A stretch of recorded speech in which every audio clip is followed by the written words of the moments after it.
otak-atik hormat Liga 1 musim depan. Tahun depan, Liga 1 BRI akan berganti nama menjadi Liga Indonesia. Sementara Liga 2 berganti nama menjadi Liga Nusantara. Format dan aturan pemain juga akan berubah.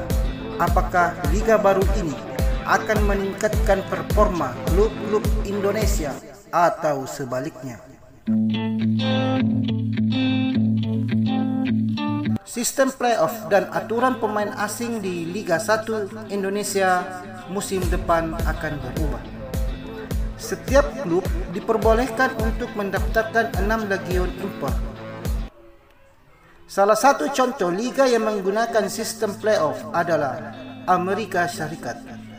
Amerika Serikat adalah satu di antara segelintir negara yang terbiasa dengan penerapan sistem playoff untuk menentukan juara divisi teratas. Bahkan mereka konsisten menerapkan sistem playoff di setiap kompetisi olahraga, termasuk divisi teratas sepak bola yang dikenal dengan nama Major League Soccer MLS.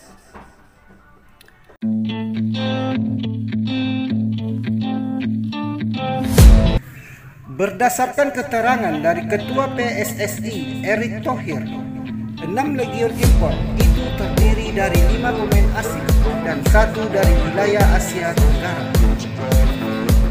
Namun, hanya 5 pemain asing yang diizinkan untuk masuk dalam daftar susunan pemain.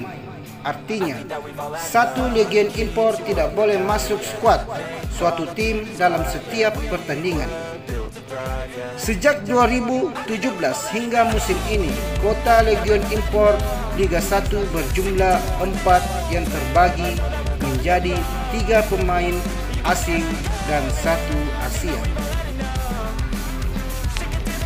Erick Thohir mengungkapkan penambahan slot pemain asing itu merupakan permintaan dari klub BRI Liga 1. Keinginan tim untuk memperbanyak jumlah pemain asing di Liga 1 musim depan disebutkan untuk menyesuaikan dengan regulasi turnamen antar klub Asia, yaitu Liga Champions Asia dan Piala AFC.